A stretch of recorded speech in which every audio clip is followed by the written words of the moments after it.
ఓం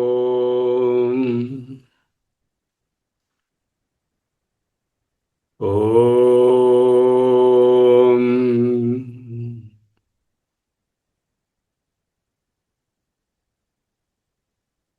ఓం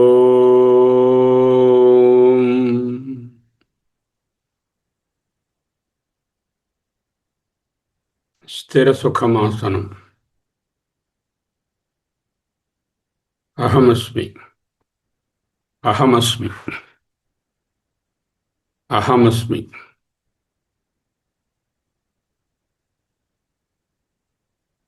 మహావాక్యరత్న ప్రభావళి 20 ప్రకరణాలు. 5వ ప్రకరణంలో ఉన్నాం. ఉపదేశ వాక్య ప్రకరణం. తత్వమసి కన్నా పెద్ద ఉపదేశం ఏముంటుంది? సో దానితోనే మొదలైంది ఈ ప్రకరణం. ఈనాడు 5వ భాగంగా తత్వమసిని చూస్తున్నాం. ఇక్కడున్న వాక్యం ఏమిటి?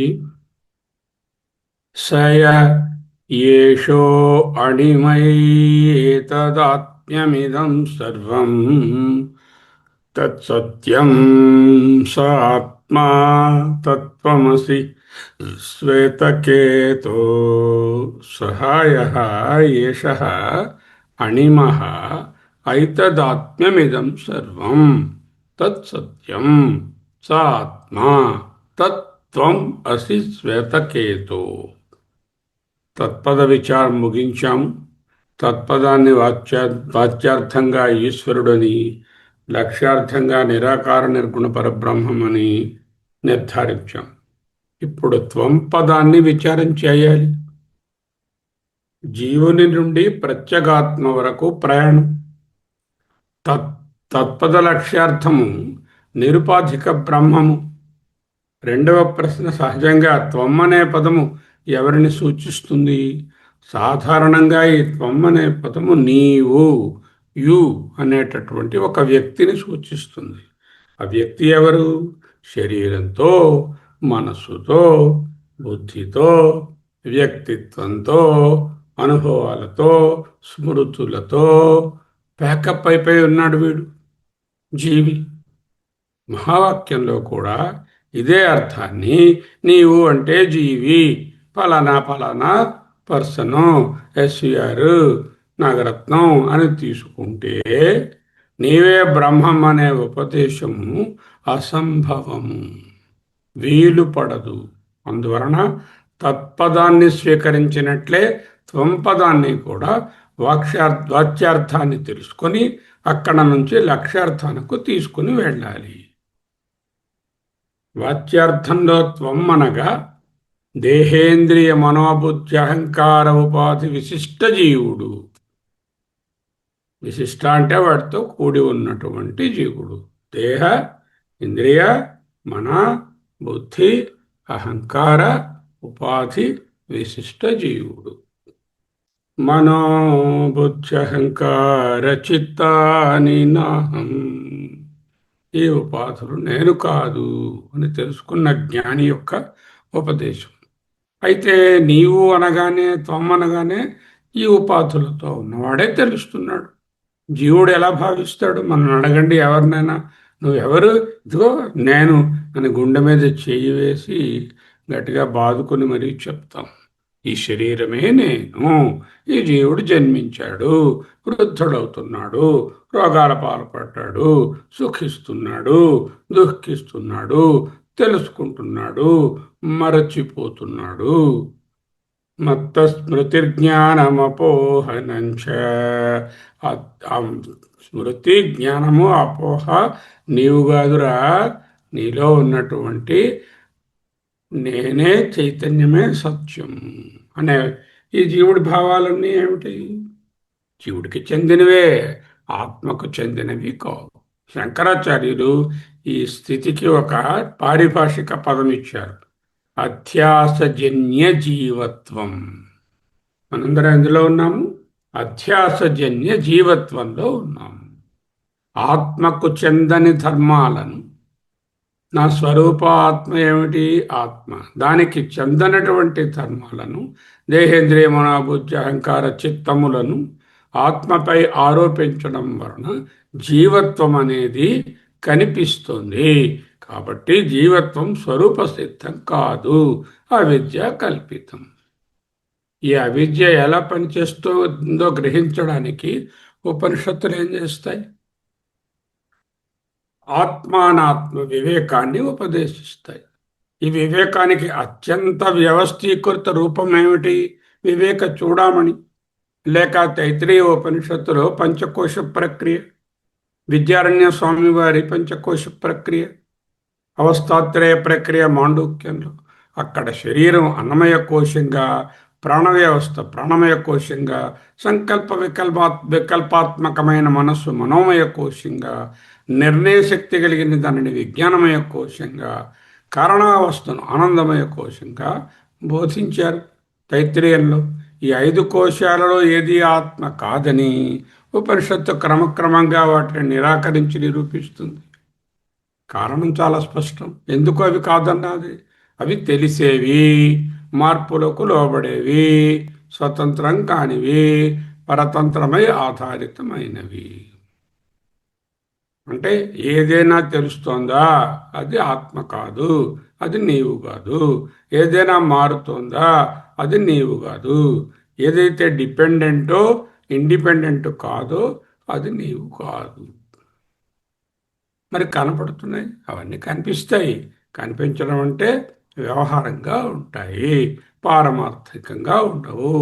యోగ దృష్టి, యుక్తి దృష్టితో ఉంటాయి, భూత దృష్టితో ఉండవు. ఈ నిరాకరణలో ప్రధానమైనటువంటి ప్రమాణం ఏమిటి? ఇప్పుడున్నాయి దృశ్యత్వం. ఎందుకయ్యా? జగన్మిథ్య దృశ్యత్వాత్. ఏది తెలిసిపోతూ ఉంటుందో అది తెలుసుకునే జ్ఞాత కాదు. శరీరం నాకు తెలుస్తుంది కాబట్టి అది కాదు. ఇంద్రియాల క్రియలు నాకు తెలిసిపోతున్నాయి, అవి కూడా నేను కాదు. మనసు ఒకప్పుడు ప్రశాంతంగాను మరొకప్పుడు చంచలంగాను ఉంటుంది. ఈ మార్పు నాకు తెలుస్తుంది కాబట్టి మనసు కూడా నేను కాదు. బుద్ధి నిర్ణయిస్తుంది, సందేహిస్తుంది, తప్పు పడుతుంది, సరిదిద్దుకుంటుంది. ఈ పరిణామాలన్నింటినీ నేను గమనించి తెలుసుకుంటున్నాను. అందువలన నేను బుద్ధి కూడా కాదు. ఈ విధంగా దృశ్యమైనటువంటి ప్రతిదీ అనాత్మగా నిరాకరించవలసి వస్తుంది. ఈ విచారణ దృగ్దృశ్య వివేకంలో అత్యంత సంక్షిప్తంగా ప్రతిపాదించబడినది. దృశ్యం ఎప్పుడూ మార్పులకు లోపడుతూ ఉంటుంది. దృక్ ఎప్పుడు మారదు, ప్రకాశకుడుగా నిలుస్తుంది. దృశ్యాలన్నీ మారుతున్నా దృక్ మారడు. ఈ దృక్ శరీరానికి మాత్రమే పరిమితము కాదు, మనసుకు పరిమితం కాదు, బుద్ధికి పరిమితం కాదు. అది కేవల సాక్షి. అందువలన జీవుని నిజమైన స్వరూపము దేహాభిమాని అయిన వ్యక్తి కాదు, దేహాభిమానాన్ని ప్రకాశింపచేసే సాక్షి చైతన్యం. అహమస్మి, అహమస్మి, అహమస్మి.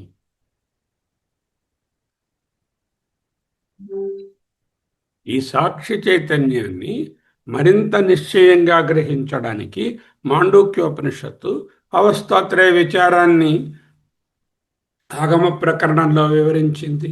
జగత్తులో స్థూల ప్రపంచం అనుభవం అవుతుంది, స్వప్నంలో అంతఃకరణ ప్రపంచం ఉన్నది, సుషుప్తిలో 2 లయమవుతున్నాయి.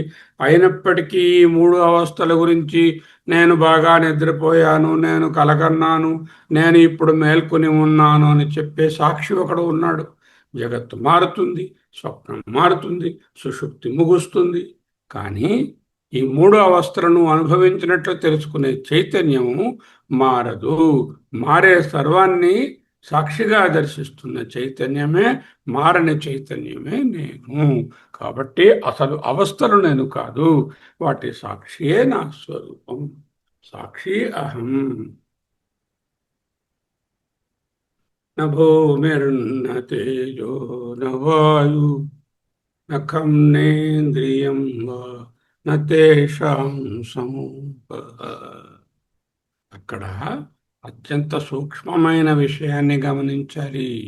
సాక్షి అంటే ఒక వస్తువును దూరంగా నిలబడి బాల్కనీలోంచి కింద నడుస్తున్న ప్రొసెషన్ను చూస్తున్నట్టుగా బయట ఎక్కడో ఉంటూ ఈ శరీర ధర్మాలను పరిశీలించే ఎంపైర్ లాగా సాక్షిలాగా అని కాదు.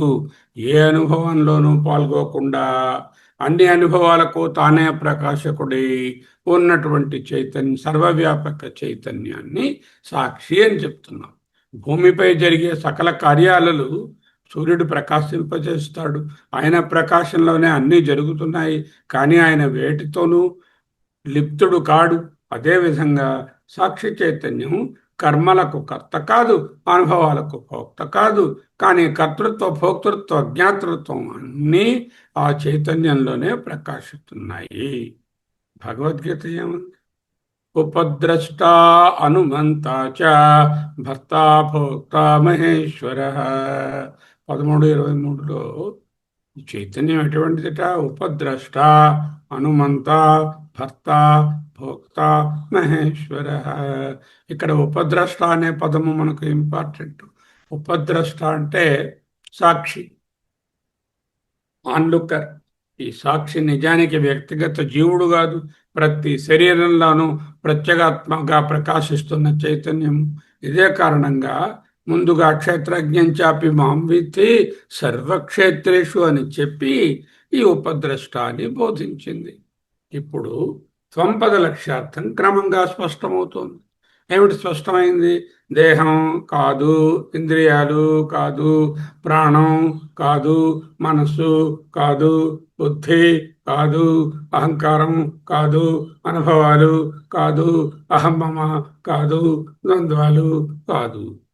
ఈ సమస్త ఉపాధులను, ఆ ఉపాధులలో తెలియవచ్చే వస్తువులను ప్రకాశింపచేసేటటువంటి అసంగ నిర్వికార స్వప్రకాశ చైతన్యమే త్వంపద లక్ష్యార్థం. ముందు త్వంపద వాచ్యార్థం చూశాం, ఇప్పుడు త్వంపద లక్ష్యార్థాన్ని చూస్తున్నాం. ఈ చైతన్యానికి జన్మ లేదు, మరణం లేదు, బంధం లేదు, మోక్షము లేదు. నిరోధో నచోత్పత్తిర్ న బద్ధో నచ సాధకః న ముముక్షుః నైవ ముక్తః ఇత్యేషా పరమార్థత. బంధము మోక్షము ఎక్కడుంటాయి? వ్యవహార దృష్టిలో, ఉపాధి దృష్టిలో, తర్క దృష్టిలో, యుక్తి దృష్టిలో ఉంటాయి. యుక్తి దర్శనాత్. బంధము మోక్షము ఎక్కడుండవు? ఇత్యేష పరమార్థత. పరమార్థ దృష్టిలో, సత్య దృష్టిలో, స్వరూప దృష్టిలో, భూత దృష్టిలో ఇవి ఉండవు. కాబట్టి విషయాన్ని శంకరాచార్యులు ఉపదేశ శాస్త్రిలో ముఖ్యమైన విధానంతో నిరూపిస్తారు. చిన్నప్పుడు మిమ్మల్ని ఎవరిని అడిగినప్పుడు ఏం చెప్పేవాడు? నేను అని చెప్పేవాడు. కొంచెం రోజులు పోయిన తర్వాత నేను 30 ఏళ్ళు వచ్చాయి, అప్పుడు నేను. ఇప్పుడు మిమ్మల్ని అడిగితే you refer your self as నేను. నేను అలా అనుకోవటం లేదు, నాకు ఆకలిగా లేదు, నేను అలాంటి వాడిని కాదు. ఆ నేను వాడుతున్నాను. చిన్నప్పుడు 25 ఏళ్లగా బాలుడుగా, బాలికగా ఉన్నప్పుడు నేను మీరే. ఇప్పుడు వృద్ధుడుగా ఉన్నటువంటి, వృద్ధురాలుగా ఉన్నటువంటి నేను కూడా మీరే. శరీరము మారింది, అనుభవాలు మారాయి, కాలము మారింది, అహం మారలేదు. అహం అంటే నేను. ఏదైతే మారకుండా ఉంటూ నేను నేను అంటూ స్ఫురిస్తూ ఉందో అహం అహమిచ్చి స్ఫురంతి. అటువంటి స్ఫురణ ఏది ఉందో ఆ స్ఫురణయే, ఆ సత్తాస్ఫూర్తియే అహమస్మి. అహమస్మి అదే నేను. అహమస్మి నేను ఉన్నాను. బాల్యంలోనూ నేను ఉన్నాను, యవ్వనంలోనూ నేను ఉన్నాను, నడిమి వయసులో కూడా నేను ఉన్నాను, ఈ వార్ధక్యంలో కూడా నేనే ఉన్నాను. ఈ వార్ధక్యం నా ధర్మం కాదు, నాకెందుకు? నేను వార్ధక్యం అనే బాధనే పెట్టుకోవక్కర్లేదు. నిత్య సాక్షి అయినటువంటి మహావాక్యంలో త్వంపద లక్ష్యార్థము ఈ నేనే. అహమస్మి, అహమస్మి, అహమస్మి, అహమస్మి. వాచ్యార్థము మరియు లక్ష్యార్థం మధ్య ఉన్న వ్యత్యాసము స్పష్టమైందా? వాచ్యార్థంలో త్వమ్మనగా ఎవడు?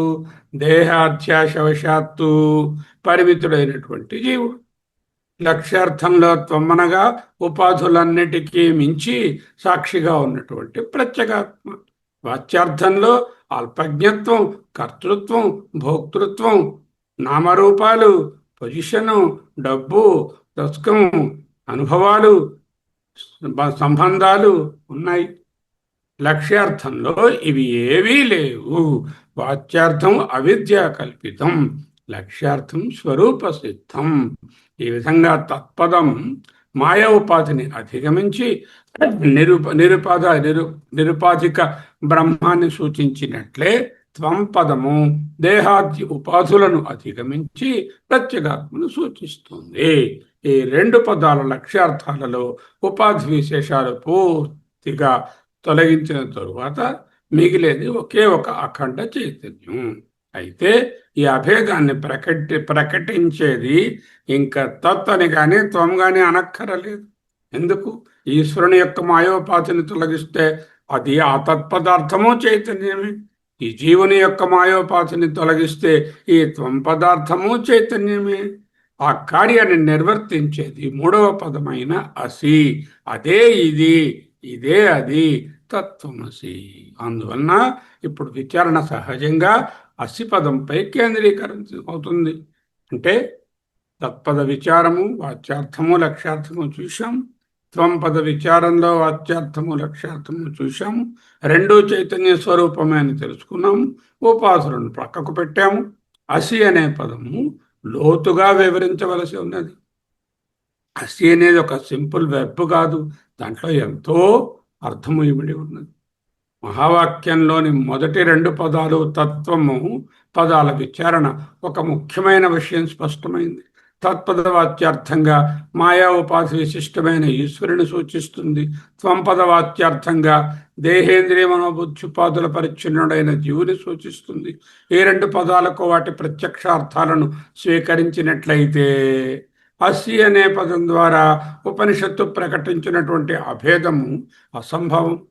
అందువలన మహావాక్య విచారంలో పరిశీలించవలసిన మొదటి ప్రశ్న, వాచ్యార్థ స్థాయిలో జీవ ఈశ్వర అభేదము ఎందుకు అంగీకరించలేము? వాచ్యార్థంలో నేను జీవుడును, పరిచ్ఛిన్నుడను, ఈశ్వరుడు కూడా పరిచ్ఛిన్నుడు, ఆయనకు ఉపాధి గలదు, వీరిద్దరినీ ఒకటి అని ఎందుకు చెప్పలేము? వాచ్యార్థ స్థాయిలో ఏమిటి? Ishwara is jiva, we cannot say that. అసి అనేది సంస్కృతంలో అస్ అనే ధాతువునకు, అస్ అంటే బి, ఉండు అనేటటువంటి ధాతువునకు వర్తమానకాల మధ్యమ పురుష ఏకవచన రూపం, second person singular number present tense. ఏది? అసి అనే అస్ ధాతువునకు అసి. దాని సాధారణ అర్థము నీవు ఉన్నావు, నీవే అది అని. వ్యాకరణ పరంగా ఇది అభేదాన్ని సూచించే క్రియాపదం. అయితే వ్యాకరణం మాత్రమే వాక్యార్థాన్ని నిర్ణయించదు. వాక్యంలో ఉన్న పదాలు అర్థాలు పరస్పరం అన్వయించగలిగితేనే ఆ అభేద ప్రకటనకు ఒక అర్థం ఏర్పడుతుంది, సముచితమవుతుంది. లేని పక్షంలో ఈశ్వరుడు జీవుడు, ఈశ్వరుడే జీవుడు అని చెప్తే వాక్యం విరుద్ధంగా ఉంది. సాధారణ ఉదాహరణను పరిశీలిద్దాం. ఈ బాలుడే ఆ వృద్ధుడు అన్నాను అనుకోండి. ఈ బాలుడే ఆ వృద్ధుడు. మామూలుగా చూస్తే ఎలా ఉంది? బాలుడు వృద్ధుడేమిటి? కొంచెం పిచ్చెక్కినట్టుగా మాట్లాడుతున్నారు. బాలుడే, వృద్ధుడే, ఈశ్వరుడే, జీవుడే అనిపిస్తుంది. ఈ బాలుడే ఆ వృద్ధుడు అనే వాక్యం మొదటి వినగానే విరుద్ధంగా అనిపించిన బాలుడు వృద్ధుడు ఒకేసారి ఒక్కరెలా అవుతారు? కానీ కాలభేదాన్ని పరిగణనలోకి తీసుకొని బాల్యంలో ఉన్నటువంటి వ్యక్తి ఈ బాలుడే, ఫోటోలో కనబడుతున్నాడు, చిన్నప్పుడు 15 ఏళ్లవాడు, ఇప్పుడు వృద్ధాప్యంలో ఎదురుగా ఉన్నాడు, ఈయన ఒక్కరే. సయేవ దేవదత్త. ఇక్కడ అభేదము వ్యక్తికి సంబంధించినది, భేదము కాలస్థితికి సంబంధించినది. ఈ బాలుడే ఆ వృద్ధుడిలో అభేదం చెప్తున్నాం. అభేదం దేనికి సంబంధించింది? ఆ వ్యక్తికి సంబంధించి. భేదం దేనికి సంబంధించినది? ఈ బాలుడు భూతకాలము, ఆవృద్ధుడు అనేటటువంటిది ప్రజెంట్ కాలము. ఈ రెండిటికి భేదం కాలం వలన వస్తుంది. విరుద్ధ ధర్మాలు వేర్వేరు స్థాయిలలో వర్తించకపోవడం వలన ఈ విధంగా ఉంది. అయితే తత్వమసి పరిస్థితి భిన్నంగా ఉంది. ఇక్కడ భేదం కాలపరమైనటువంటిది కాదు. ఈశ్వరుడు ఒక కాలంలో ఉన్నాడు, జీవుడు ఒక కాలంలో ఉన్నాడు, ఆ ఈశ్వరుడే ఈ జీవుడు అనే కాలపరమైనటువంటిది కాదు. స్వరూపపరమైన కనిపించే భేదము. ఒకవైపు సర్వజ్ఞుడు, సర్వశక్తిమంతుడు, జగత్కర్త, జగద్భర్త, జగత్సంహర్త అయిన ఈశ్వరుడు. మరొక వైపు అల్పజ్ఞుడు, పరిమితమైన శక్తి కలవాడు, కర్త భోక్త అను అభిమానాలతో బద్ధుడైనటువంటి జీవుడు. ఈ రెండు పదములను ఇటు అటు పెట్టి ప్రత్యక్షార్థాలను, వాచ్యార్థాలను యథాతథంగా ఉంచి అసి అనే వెర్బ్ మధ్యలో పెట్టి అభేదాన్ని అంగీకరిస్తే పరస్పర విరుద్ధమైన ధర్మాలు ఒకే వస్తువులో ఏకకాలంలో ఉండవలసి వస్తుంది. ఇది తర్క విరుద్ధం. కాబట్టి ఏం చేయాలి? భగవత్పాదుల భాష్య పద్ధతిలో దీనిని అత్యంత సూక్ష్మంగా పరిశీలిస్తారు. ఆయన దృష్టిలో మహావాక్యం ఎప్పుడు విరుద్ధ ధర్మాలను సమావేశం చేయడానికి ఉండదు. ఉపనిషత్తు విరుద్ధాన్ని బోధించడానికి కూర్చోదు. ఉపనిషత్తు ప్రమాణం అసంభవాన్ని బోధించదు. కాబట్టి మహావాక్యార్థాన్ని నిర్ణయించేటప్పుడు మొదట విరుద్ధ ధర్మాలు ఏ ఉన్నాయో వాటిని వేరు చేయాలి. సర్వజ్ఞత్వము, అల్పజ్ఞత్వము ఒకే స్థాయిలో నిజాలైతే అభేదం అసాధ్యం. సంచేత ఈశ్వరుని నుంచి సర్వజ్ఞత్వాన్ని, జీవుని నుంచి అల్పజ్ఞత్వాన్ని తొలగించాలి. అలాగే కర్తృత్వం, అకర్తృత్వం అనేటటువంటి రెండు ఒకే వస్తువు స్వభావాలైతే అభేదం సాధ్యం. సో ఈశ్వరుని యొక్క కర్తృత్వాన్ని, ఈ జీవుని యొక్క కర్తృత్వాన్ని, భోక్తృత్వాన్ని పక్కకు పెట్టాలి. సర్వవ్యాపకత్వం, దేహ పరిచ్ఛేదం అనేటటువంటివి ఉన్నాయి. ఈశ్వరుడు సర్వవ్యాపకుడు, జీవుడు దేహంలో పరిచ్ఛిన్నమై ఉన్నాడు. కాబట్టి ఈ పరిచ్ఛిన్నత పక్కకు తొలగించాలి. అప్పుడే అభేదం సాధ్యం. అందువల్ల విరుద్ధ ధర్మాల స్వరూపాన్ని విచారించడం అనివార్యం. విరుద్ధ ధర్మాల యొక్క వాచ్యార్థాన్ని కాకుండా స్వరూపం ఏమిటి, ఈ విరుద్ధ ధర్మాలు ఎక్కడి నుంచి వచ్చాయి, వాటిని తొలగించగలమా అని విచారణ చేయాలి. ఆ విచారణయే వేదాంత విచారణ. ఈశ్వరుడి సర్వజ్ఞత్వము, సర్వశక్తిమతత్వము, జగన్నియంతృత్వము ఇవి మాయా సంబంధంతో వ్యవహారంలో ప్రతిపాదించబడినటువంటి ధర్మాలు. అలాగే జీవుని అల్పజ్ఞత్వము, కర్తృత్వము, భోక్తృత్వము, సంబంధము ఇవన్నీ కూడా అంతఃకరణ ఉపాధి వలన ఏర్పడినటువంటి ధర్మాలు. ఈ రెండు గ్రూప్స్ ఉపాధిజన్యమైనవే. ఈశ్వరుని ధర్మాలు ఉపాధిజన్యమైనవే, జీవుని ధర్మాలు ఉపాధికి సంబంధించినవే, స్వరూపమైనవి కావు. కాబట్టి విరోధం చైతన్యంలో లేదు, ఉపాధులలో ఉంది. ఈ విషయాన్ని గమనించకపోవడం వలన అనేక మంది ద్వైత వ్యాఖ్యాతలు తత్వమసి అంటే నువ్వు ఇప్పుడు జీవుడుగా ఉన్నావు, గట్టిగా ప్రార్థనలో గట్రా చేస్తే, కోవిళ్ళకు బాగా వెళితే, కొబ్బరికాయలు కొడితే ఈశ్వరుడుగా మారుతావు అంటూ వివరిస్తారు. ఎవరు? ద్వైత వ్యాఖ్యాతలు. శంకర సిద్ధాంతము అద్వైత సిద్ధాంతం పూర్తిగా నిరాకరిస్తుంది. మార్పు ఎక్కడైతే సంభవించిందో అది నిత్యముగా ఉండదు, అనిత్యమైపోతుంది. బ్రహ్మం నిత్యమైనది, జీవ చైతన్యం నిత్యమైనది. నిత్య వస్తువు మరొక నిత్య వస్తువుగా మారడము అసంభవము. నిత్య వస్తువు జీవుడు అనుకుంటే ఈ జీవుడు నిత్య వస్తువైన పరబ్రహ్మముగా మారడం అసంభవము. కాబట్టి ఈ వాక్యం ఏం చెప్తుంది? మార్పును చెప్పటం లేదు, పరిణామాన్ని చెప్పటం లేదు, ట్రాన్స్ఫర్మేషన్ని చెప్పటం లేదు, జీవుడు మారి భగవంతుడవుతాడు అని చెప్పటం లేదు. స్వరూప ప్రత్యభిజ్ఞ అన్నారు శంకరుడు. ఎక్కడ? వాక్యవృత్తిలో. ఈ ప్రత్యభిజ్ఞ అనే భావము అత్యంత ముఖ్యమైనది. ఇది క్రొత్త వస్తువుని తెలుసుకోవడం కాదు, ఎప్పటి నుంచో ఉన్న స్వరూపాన్ని గుర్తించడం. దూరం నుండి ఒక వ్యక్తిని యశ్వరుణమూర్తి గారినో మరొకరినో చూచిన వెంటనే గుర్తించి అరే ఇతడే ఆ వ్యక్తి అని చెప్పినప్పుడు క్రొత్తగా ఎస్విఆర్ సృష్టించబడలేదు. ఉన్న జ్ఞానమే ప్రత్యభిజ్ఞ అయినది. అంటే పూర్వజ్ఞానం స్పష్టమైనది. అదేవిధంగా మహావాక్యము కొత్త బ్రహ్మాన్ని ఉత్పత్తి చేయదు. జీవునిలో ఎప్పటి నుంచో ఉన్న బ్రహ్మస్వరూపాన్ని అవిద్య ఆవరణాన్ని తొలగించడం ద్వారా ప్రత్యక్షపరుస్తుంది. ఈ కారణంగానే శంకరాచార్యులు మహావాక్యాన్ని జ్ఞానవాక్యంగా పరిగణిస్తారు. జ్ఞానవాక్యం అంటే ఏమిటి? అవిద్యను తొలగించే వాక్యంగా పరిగణిస్తారు. ఇది విధివాక్యం కాదు. తత్వమసి అంటే ఏమిటి? తత్వం భవ, నువ్వు బ్రహ్మగా అవ్వు అనేటటువంటి విధివాక్యం కాదు. ఓకే. త్వం సుఖీ భవ అంటే నువ్వు సుఖముగా నుందుగాక. త్వం ఆయుష్మాన్ భవ, నీవు బాగా ఆయుష్తో ఉందువుగాక అన్నట్టు చెప్పలేదు. తత్వం భవ అనలేదు ఉపనిషత్తు. తత్వం అసి, నీవే బ్రహ్మము అని చెప్తుంది. ఈ రెండు వాక్యాల మధ్య ఉన్న వ్యత్యాసమే అంటే తత్వం తత్వం భవ, తత్ బ్రహ్మత్వం భవ అని చెప్పలేదు. అలా చెప్పినట్లయితే అది విధివాక్యము. తత్వమసి, నీవే బ్రహ్మము అని చెప్పడం వలన ఈ వ్యత్యాసమే అద్వైత వేదాంతానికి పిల్లరు. మొదటిది సాధ్య సాధన సంబంధం. ఏది? తత్వం భవ, నువ్వు బ్రహ్మగా మారు అవు అనేది సాధ్య సాధన ద్వైతం. రెండవది నిత్య సిద్ధ స్వరూపము, నీవు బ్రహ్మవు, నువ్వు బ్రహ్మవే, తత్వమసి అని చెప్తున్నారు. బృహదారణ్యకోపనిషత్తు అహం బ్రహ్మాస్మి అయమాత్మ బ్రహ్మ మాండక్యోపనిషత్తు కూడా ఇదే విషయాన్ని ప్రకటిస్తున్నాయి. ఇక్కడ ఏం చేయాలి? ఇలాంటప్పుడు అసీపదము స్వయంగా అభేదాన్ని బోధిస్తున్నప్పటికీ వాచ్యార్థంలో భేదం ఉన్నది.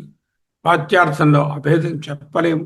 ఎందుకంటే వాచ్యార్థాలలో విరుద్ధ ధర్మాలు ఉన్నాయి. ఒకడు సర్వజ్ఞుడు, ఇంకొకడు అల్పజ్ఞుడు, ఒకడు పరిచ్ఛేదన సర్వవ్యాపకుడు, ఇంకొకడు దేహావశిష్ట పరిచ్ఛిన్నుడు. ఉపనిషత్తు అసంభవాన్ని బోధించదు. కాబట్టి వాచ్యార్థాన్ని దాటి విరుద్ధ ధర్మాలకు ఆధారమైనటువంటి ఆయతనమైనటువంటి అనుసూచ్యమైనటువంటి స్వరూపాన్ని చూడవలసినదే.